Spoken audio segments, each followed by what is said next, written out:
Welcome to Cult Macabre, a phantasmagoric guide to pop culture's dark side. I'm Richie. And I'm Lee. Today we are discussing My Bloody Valentine 3D from 2009. No, not the 1981 original, My Bloody Valentine, but My Bloody Valentine 3D, because they marketed it in 3D. In fact, this was the first R-rated film to be projected in Real D technology and to get a wide release in 1,000 theaters. I was barely old enough to watch an R-rated movie when this came out. I was 5 years removed from my senior year of high school, so I was 23 when this came out, and I remember the 3D technology being like the big hook to seeing this, where for one, it was a big deal that we were getting like a throwback to like 80s slashers. I think Black Christmas had come out 3 years prior, the 2006 remake of Black Christmas, and at the time that was kind of hokey. You know, like it's gotten some decent reappraisal like since then, but a lot of folks were going into this one being like, oh, it's going to be one of those like real like cheesy R-rated movies. It's not going to be very good. And surprisingly, this one was pretty fucking good. All things considered, it's one of my favorite remakes of any horror movie, the other one being The Hills Have Eyes and another one being Zack Snyder's Dawn of the Dead. If you haven't seen either of those, go check that shit out. But the hook at the time was Jensen Ackles, who had been doing Supernatural for about 4 years at this point.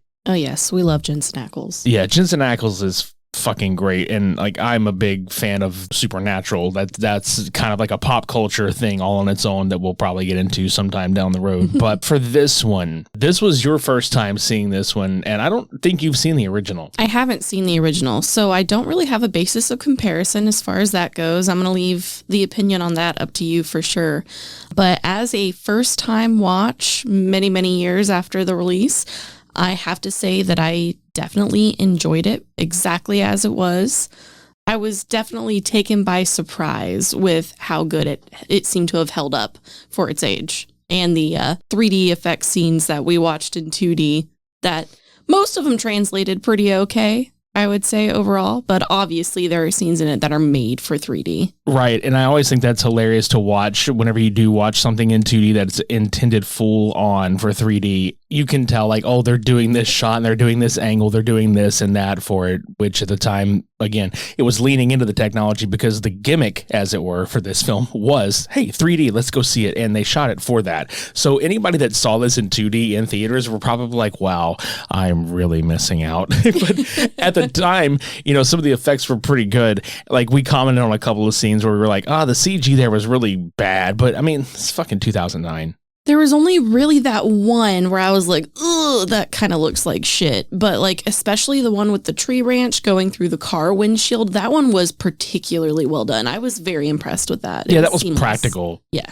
very much so. Yeah, and most of the 3D shots are practical, like with the pickaxe and shit like that, but there's a couple of CG spots in here where it's a little, you know... a little goofy. Yeah, but I mean, we'll forgive it just for being, you know, older, you know, and that's sad to say, like, oh, this is an old movie, but I mean, it's like, God, it's like, it's old, you know? I still think it aged well for what it is. Right. I mean, 16 years ago, you know, compared to now, like right. the times have changed. But anyway, let's jump into it. We're kind of jaw-jacking here, but it's 2009. You've probably seen this movie, and if you haven't seen it, like, what the fuck are you doing here? Go see it. I slept on it too long, and you probably have too. Go check it out. So on Valentine's Day, 1997, we're doing a time jump here, you know, because this is one of those movies that's like, 10 years later. So you go into the town and these miners are trapped underground by this explosion, and you see it presented like with headlines, you know, coming at the screen. That's another like aspect of the 3D shit, where the character of Tom Hanniger is played by Jensen Ackles. Like they show him in the newspaper, like he fucked up and didn't drain a line, and it blew up in the mine shaft. But like the gimmick of the movie is that, oh no, there was somebody down there and he fucking moited people, and it's like just 6 or 7 people, I think. Right, and this is Harry Warden, who is the original antagonist of the 1981 film My Bloody Valentine. It's not a sequel, but it's just, you know, obviously it's remakes the same character. Sure. Anyway, they have an investigation, and it's basically that Warden killed the other miners to conserve his oxygen, and then Tom Hanniger, who is the son of the mine's owner, gets blamed because he forgot to vent the methane lines that caused the collapse. But then we show like a year later, Harry wakes up from his coma that he's in, and he starts murdering, like, as revenge, and he starts by killing a bunch of patients and staff at the hospital, and he leaves a heart and a box of chocolates in a heart-shaped box, which is, you know, his calling card from the original film of the same name. I will also point out that the first 15 minutes of this movie go hard. It fucks. Yeah, I mean, the opening of it is fantastic. It's got such a great body count right off the bat. Yeah, and I mean, it's, you know, that's the whole slasher thing, you know. It's like, let's hit the ground running, as, you know, you mentioned, like, watching this. Like, yeah, this thing just doesn't have a slow start, does it? Just like, no. And it's paced pretty well, actually, for a horror film. It's extremely well paced. I think it's all right for the most part. I like the pacing in the first half of the movie more so than the second half. I feel like it slows down a little bit, but I don't feel like that takes away from the movie at all. That's where, like, the whole title card actually comes in right there, like, after the whole hospital murder thing. Anyway, 10 years later, Tom actually comes back to the town of Harmony, you know, because his dad has died and he's going to sell the mine, which is kind of a focal point. Like, it's not a subplot, but it may as well be, because everybody in the town already is kind of pissed off at him for the events that happened a decade earlier, but then he just shows back up to sell the mine. And the mine is kind of like the heartbeat, like, pun fully intended there. The mine is kind of the heartbeat of this community, right? So, like, they're all pissed off. They're like, oh, yeah, well, the miners depend on it. Like, the townsfolk depend on it, because it's, you know, that's their economy, is that fucking mine. So everybody's, like, real salty when anything happens with it. Was it a salt mine? Did they say it was a salt mine? I don't think they actually ever specified, now that you mention it. Right, because that would have been funny. It's like, they're fucking salty. It was like, well, I guess they are salty. They're fucking surrounded by a salt mine.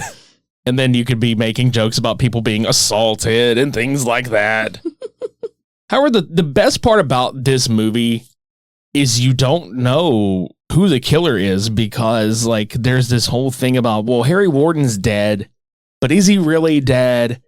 And then they kind of have a scene where the sheriff's in charge of that case a decade ago. It's like, oh, well, was he really dead? Did we really kill him? Because when we get introduced to Tom Hanniger in the beginning, they're showing up to this mine party, you know, where all this shit happens, right? And, you know, he's kind of hesitating, showing up there. He's like, I don't know if I should be here. And he's like, well, I guess I'll go, because he's dating Sarah, who is one of our protagonists, and their friend Axel, who is another protagonist, who is there with his girlfriend Irene, and Tom is there with Sarah.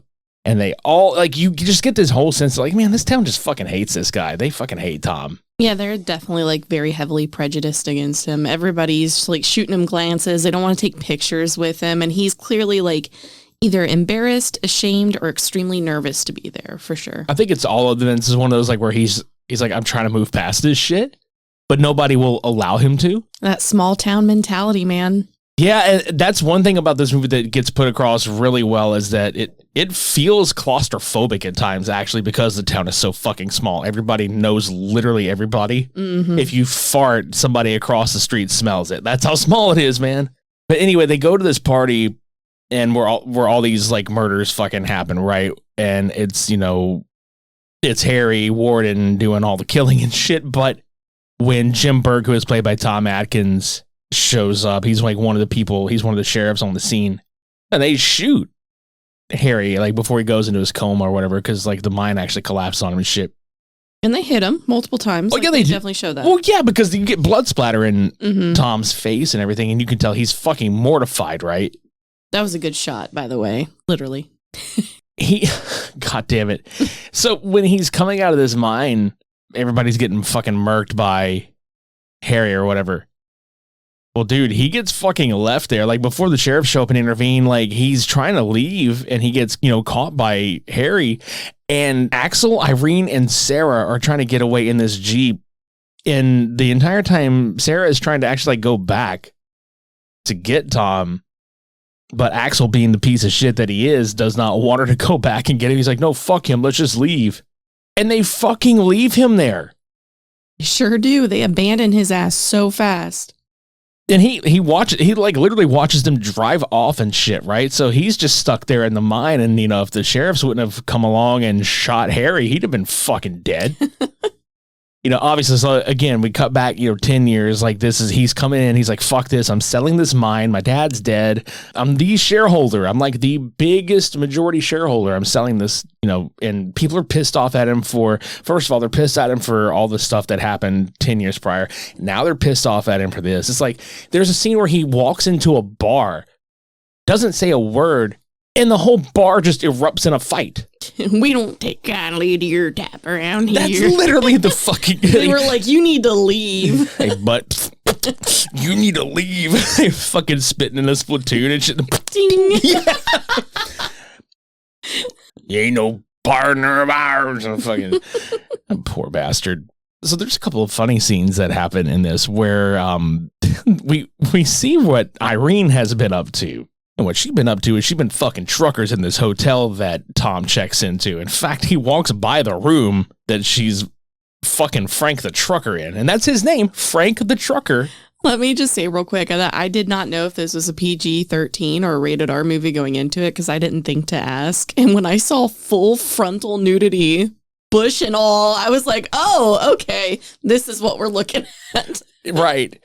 And it's a fun fact about that scene where it's one of the kill scenes that happened in the movie, right? So Tom goes and checks in, which first of all, I want to point this out. When Tom was checking into the hotel and he got his room, the first time that I saw this fucking movie, I was sitting there like, man, if he walks into one of these rooms and it looks exactly like a hotel room that they walk into in Supernatural, which if you've seen the show, every hotel room that they go into has a different design, but the layout is almost the exact same. It's kind of fucking hilarious. I was very concerned for the safety of the French bulldog. I gotta admit. Oh, yeah, yeah. Lady. Dude, that front desk lady was so great. I love her. Tom walks up, he's like, I'll trade you a room for the pooch. Because he picks the dog up off the ground or whatever. She's like, all right. I almost checked the Does the Dog Die website specifically to see. Oh, no. I was tempted. No, I would let you know. But yeah, she's Irene is getting it on with Frank the Trucker, who is played by Todd Farmer, who was one of the writers on this movie. In fact, in the credits, like the in-scene credits, they actually thank his wife for letting them take his fucking clothes off in this movie. It's pretty funny.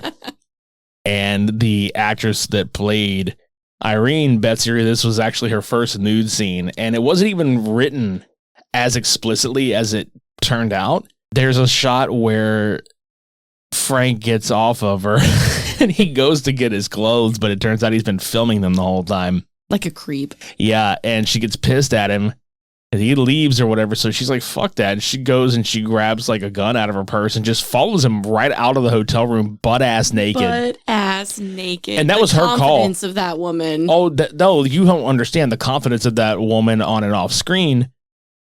Because they shot several takes of it where she grabs the bed sheet beforehand and it just wasn't working. And she said, like, why the fuck would I even be worried about this bed sheet if I'm this distraught over getting that tape back? Like, she even said, like, this would be my mindset. Let's fuck it. You're getting it balls to the wall. Let's just shoot the whole thing. I'll be out there in fucking sandals only. And I will say it does feel very natural. Actually, it feels like a very natural response to that stressful situation. It does not feel gratuitous. That's what she was saying in like revealing that information. She was like, no, this would be more realistic. If you're like going right after this motherfucker to get this tape back, you're not concerned about a fucking bedsheet at that point. You're just like, no, I'm going to kill this bastard and get my fucking tape. Yeah, fuck this dude and his revenge porn. Well, he fucking calls her bluff on the gun not being loaded, but dude, she throws that motherfucker like real hard at him and just fucking like right in the face. And he's just like, you bitch. And he fucking opens the door and just takes a pickaxe to the top of the head. So she runs the fuck away, and it's one of those spots where he drops the camera and it's still recording somehow. Like, did he just forget to shut this fucker off?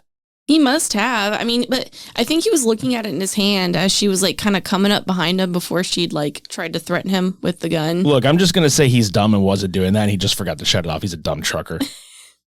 He was trying to get the bonus scenes. Yeah, exactly. But anyway, I liked that scene a lot, actually. But he goes back in, the miner who is, we were calling him the miner for now, like, because nobody knows who it is. I actually really appreciate how this film keeps you guessing quite a bit. Or at least for me, since I never saw the original, like I don't know how that part translates or whatever. But I was, like I said, when we were watching it, I was forming theories about who it could have been the entire time. And it does that very well. It builds the suspense well. It puts in red herrings very well. Like it was generally well done. But when he goes back into this hotel room, the miner chasing Irene, he kills the shit out of her. And he kills the shit out of the fucking hotel owner, too. He doesn't just kill her, he kills the shit out of her. No, he really did. Like, okay, so the hotel owner is a little person. So seeing him do a full-blown Happy Gilmore golf swing up her fucking jaw and into the ceiling, he dude. hung her from the ceiling. She was fucking mistletoe. My Bloody Valentine, kiss me under the mistletoe. Jesus Christ. God, she's just hanging out, you know? Just, fuck, man. She's the light of his life now. Yeah. So. What a shining moment. God damn it. So a light bulb goes off in Jamie's head, and she's like, I can hide under the bed. That didn't work because the motherfucker found her breathing hard because she was breathing hard earlier and she's breathing hard again. But she was getting fucked. She was breathing hard. What do you want me to say?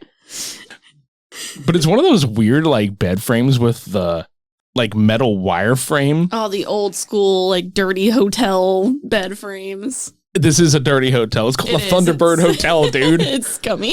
It's a pay by the hour. It's scummy and cummy. Oh my God. So she decides, hey, I'm going to put this against the wall and back up. This will protect me. Yeah, she like pulls up the frame and tries to use it as like a barrier between him and her, even though he's got this fucking pickaxe. Yeah, she looks like she's in a steel cage match. But that's what I was going to point out is like most of the time this might work. But like my dude, she's in a spot where the squares of the wire are at least like 2 inches apart. So he can stab through that easily. Suspiciously just large enough for his pickaxe. Yeah.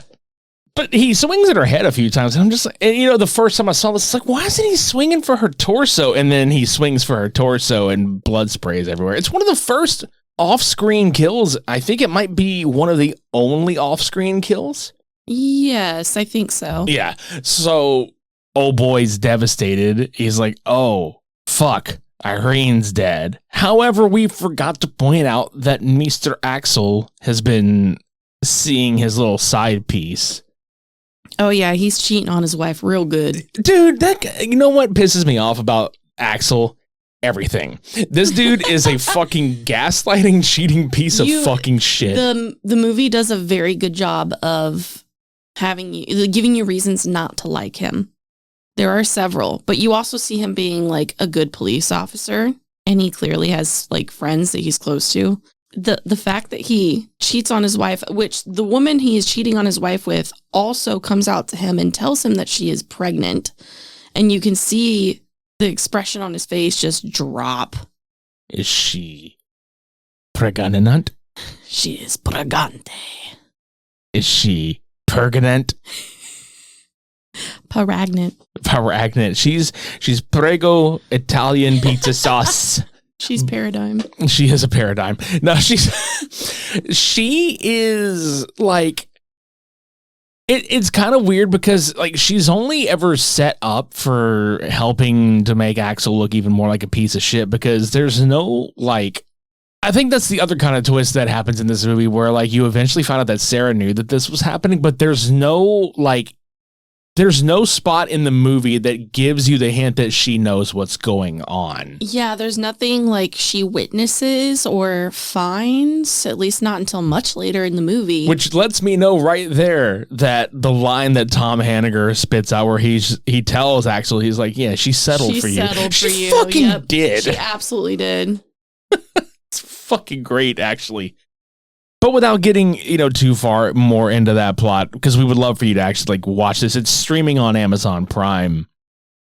There's a few things. There's a few more things to point out here where Tom Tom Atkins has saved his ass like before, has saved Tom Hanniger's ass before, like in the old trial from 10 years ago. When that motherfucker like shows up to help later in the movie, when everything's kind of coming all downhill, as they say, you're starting to be like, okay, well, who's the fucking killer? Like, we're starting to kind of get into like, okay, who really is the miner that's murdering people? Because you find out it's not Harry. Like, because they even go to his fucking gravesite and they're like, yeah, he ain't here. They give you a lot of reasons to be skeptical for a while, and then you come to the realization that, like, no, I think this man is actually dead and it's somebody else. Which, again, keeps you on your toes. I appreciate that. Yeah. I like a movie that makes me think. Yeah, same, because, like, in that scene where they go to find where they buried him, that's where Tom Atkins' character is like, was he dead? Like, they're like, and he's looking at Ben Foley, who is the mayor of the town, and they're just like, hey, dude, did he really fucking die? Is he dead, though? And they're like, well, he didn't have a pulse. No, was he dead? And they're like, there's no way he could have been alive. yeah, they just fucking like literally dancing around and like everything. And then you just see actual fuck like walks up because same. And it starts to narrow down the suspects for you, because at one point there's like another murder after that. And then Axel brings up the point that there were only so many people at the burial site. Right. So it had to have been one of those people that were present there. Yeah, and the only thing that Tom Hanniger has working for him right now is that he went to go visit the mine to tell Ben that he wasn't going to sell it after all, that he was going to stay in town. But when he gets there, he gets locked into one of the safety cages with all the electronic pieces and watches the miner murder, like the dude that brought him down there. Yeah, he murdered Red. Yeah. Which is the guy who punched him or tried to punch him in the bar earlier. Yeah. Yeah. So that already has them being like, well, what the fuck? Well, they're telling Axel, they're like, well, no, this is the line where he tells Axel, it's like, oh yeah, your wife fucking settled for you. And Axel just starts trying to beat the shit out of him. He literally just assaults him straight up. Right. And his partner, his sheriff partner, Deputy Martin, comes in. He's like, no, like, we have several confirmed witnesses that he was literally like, he was, trapped, locked in this thing and couldn't have done it. And again, we cut to the burial site where he's like, okay, well, Tom is still one of the suspects. So this movie is still leading you to think that this dude just has it out for him for no fucking reason other than like, fuck this guy 10 years ago and fuck this guy 10 years later. This is My Bloody Valentine, the fucking. The fucking. Yeah, the fucking. The fucking. He wants revenge. You're getting fed all this stuff like, oh my God, who done it? There's no way it could be him. They're setting up both Tom and Axel to look like, who are you going to believe, man? Yeah. You don't know who to side with. And this weighs very heavily on Axel's wife. Shit, what was her name? Sarah. This weighs very heavily on Sarah. And Sarah. It leaves her in such a state of, I don't know who to trust, that she's having secret phone calls with her husband while also entertaining Jensen Ackles' character for a car drive. And she becomes so distrustful that she purposely wrecks the vehicle to get away from him. Yeah, because he's sitting there. He's like, I got to show you something. And she's thinking, he'd go show me that dick. That dick. So the only wood that penetrates anything is that tree branch through the car, through that fucked up Ford Bronco, which if you were getting into a Ford Bronco, you already know shit's about to go bad. You already fucked up. You done fucked up.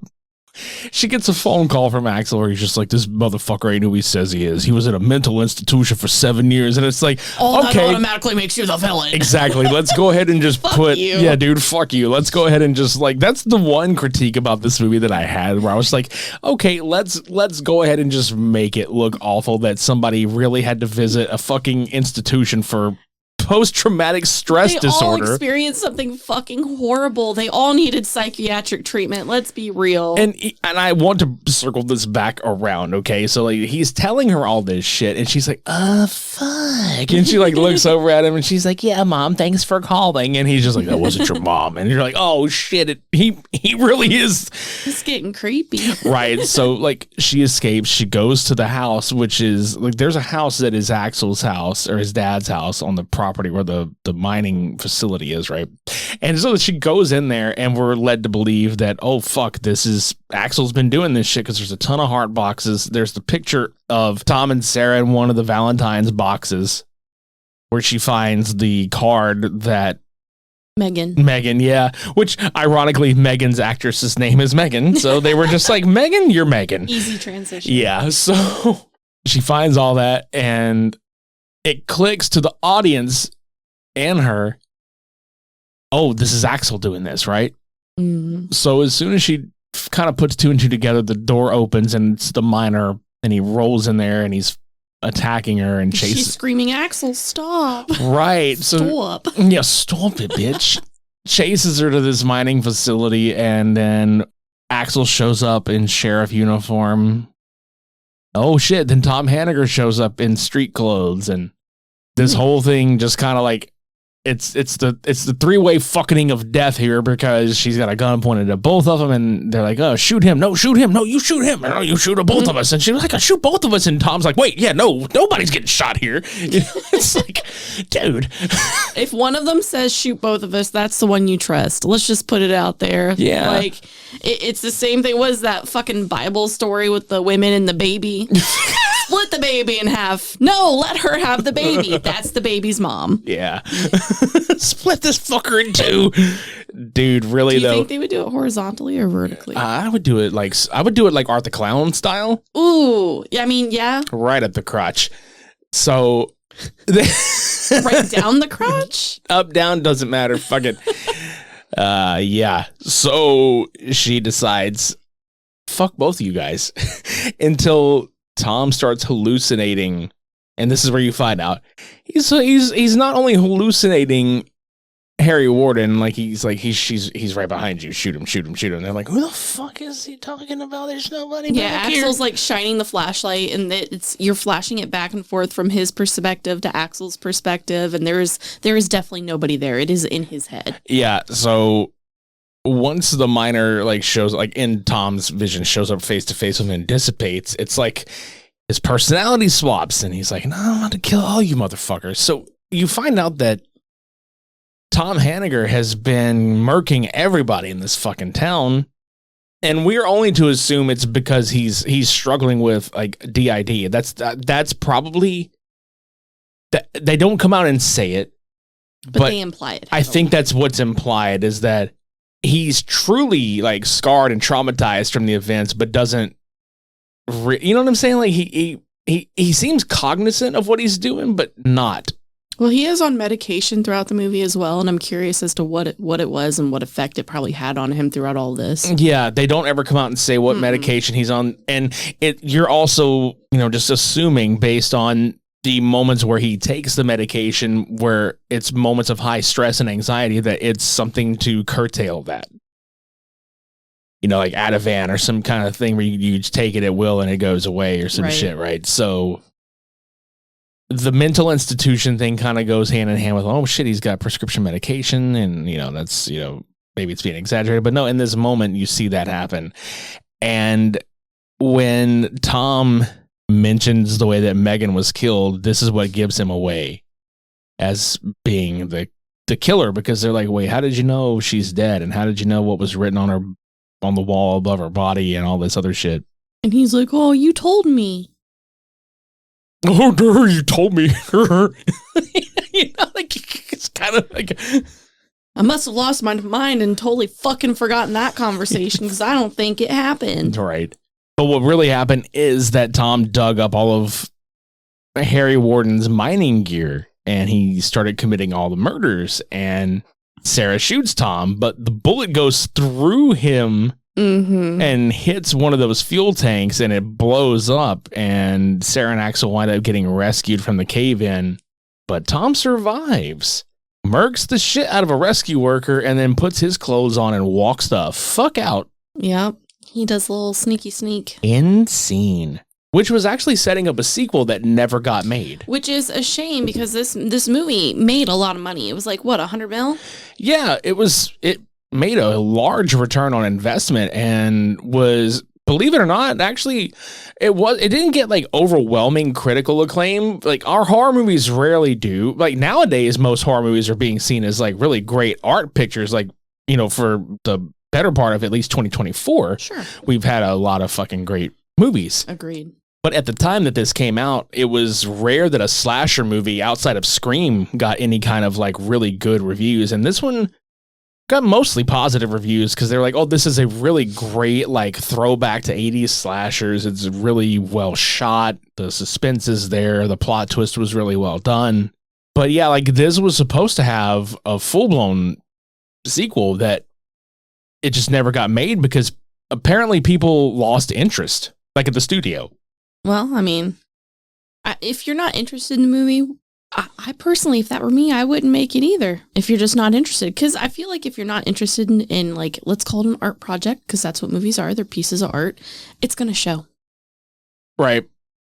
And what sucks is the reason that the studio lost interest is because of the negative reviews. They didn't focus on any of the positive reviews. They looked at the negative reviews and they're like, and I'm sitting there like, dude, this movie made money for you though.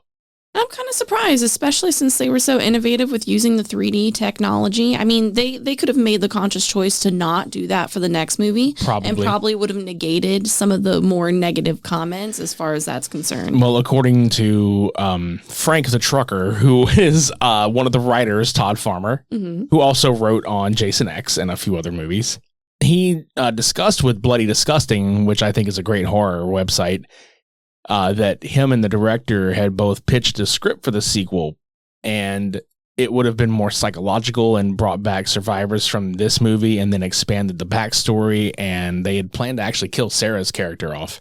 Oh, wow. Yeah, I would have loved to have seen it, you know, had it been made. But yeah, that's My Bloody Valentine from 2009, and the 14th episode of the 5th season of Supernatural, which stars Jensen Ackles, was actually titled My Bloody Valentine and released the following year in 2010. Oh, that's fun. I'm glad they had a little tie-in for themselves. So, speaking of user reviews and whatnot like that, since we were on that subject, I have a few user reviews I'd like to read for you. I have one positive review, one neutral review, and one overwhelmingly negative review. Overwhelmingly negative. I'm going to start with the positive review here. Spectacularly violent and consistently bloody, My Bloody Valentine 3D is a fantastic slash movie that cranks up the tension superbly as each scene comes around. The cast are excellent, especially Jamie King, whose facial expressions of terror are very unsettling, and Jensen Ackles plays a brilliant psychopath towards the ending. I definitely recommend this movie. It's bloody good fun, and the whole movie is enhanced by the stunning and playful 3D effects and bolstered down by a committed cast. Very nice. They gave it 4 out of 5 stars on that one. For our neutral review, despite the disappointing final act, My Bloody Valentine is worth watching. Don't go into it expecting something Oscar-worthy, but let yourself have fun with it, because despite its imperfections, My Bloody Valentine certainly succeeds in being entertaining. I feel like that's a pretty fair opinion. It's definitely not Oscar-worthy, but I would say it was a fun slasher film for sure. Yeah. Now for our negative review. At 0.5 star. Jesus Christ.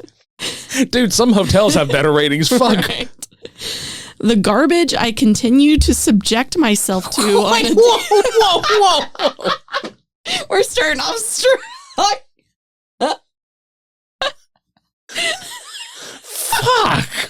The garbage I continue to subject myself to on a daily basis never ceases to astound me.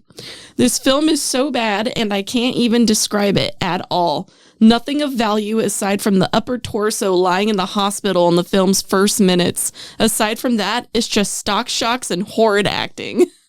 Stock shots and horrid acting. 0.5 star. That's all they said? Yeah, that's it. Wow. Oh, absolutely beautiful. Now I'm going to ask you the question I ask you with every movie review that we do. On a scale of 1 to 10, what are we rating My Bloody Valentine 3D? Well, with the garbage that I subject myself to daily, it's weird. And I'm not calling this this type of movie by any means. I'm just saying, based on that 0.5 star review, it's like, dude, If you're calling this garbage, you should come see my movie collection. I purposefully collect films that most people consider garbage. Huh? You're a raccoon. You're collecting garbage. I am a raccoon. Raccoony. That's me.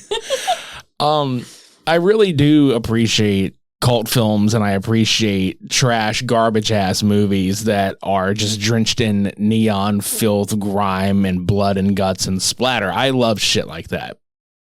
I also love a good A24 style horror movie that makes you fucking think outside the box and makes your brain matter go, hey, there's something more here. My Bloody Valentine sits lower than right in the middle of that, and that's not a bad thing. No.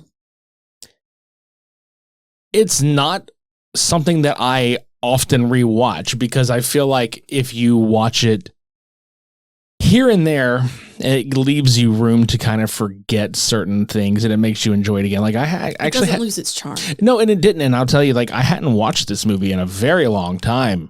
In fact, I own a Blu-ray copy of this from the time that it was released first. It still had the 3D glasses in it advertising Saw 4. Oh, they were pristine.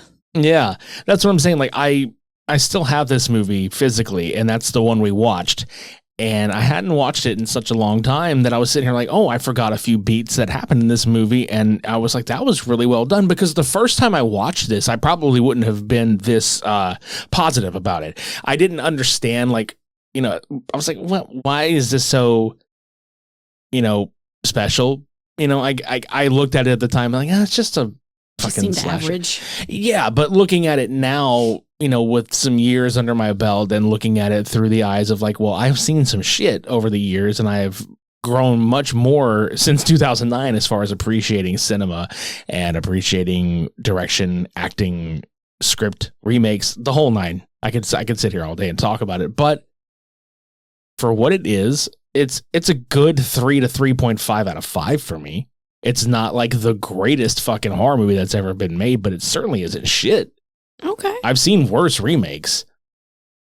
And what I liked about this one is that it didn't take the exact beats from the fucking 1981 film. It was kind of on its own. I'd really like to watch the 81 version. It's a great movie. And compare the two for sure. Oh, it's great. It's great. It's a totally different experience. And that's what I liked about this one, is that you can watch either one of them and get a completely different experience and a completely different movie, but some of the same things from each one are prevalent. Sure. So would you say this is like a solid 5 for you? 3.5. Out of 10? I usually do it out of 5. I always ask you out of 10. Oh, no, it's out of 5. Okay, this time it can be out of 5. I'm giving it a 5 out of 10. Solid. Just right down the middle. I would say it was a good average movie as far as horror goes. Gotcha. You can keep your little 3.5 out of 5. Yeah, I'll keep my 3.5 out of 5, and you can keep your 5 out of 10. I mean, we can simplify the fraction and, you know, give it a 2.5 out of 5 instead. Look, it's literally just a halfway point for both of us. Although mine's a little more. Yeah, a little more than half. A little more. Well, okay, yeah. Yeah. I'm still going to give it a solid half. Solid half. It's on the upper end of a solid half. Whatever the fuck that means. It's not diarrhea, that's what it means. God. For past, present, and future episodes of Cult Macabre, you can subscribe to us on Apple Podcasts, Spotify, or YouTube.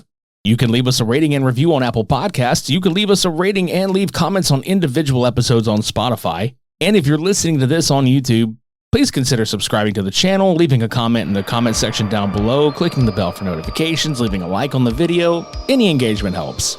If you would like to follow us on our social media channels, all of those links can be found in our Linktree link in the show notes below. And if you'd like to join us for more of pop culture's dark side, sign the black book and join the cult. I'm Lee. And I'm Richie. We'll see you next time.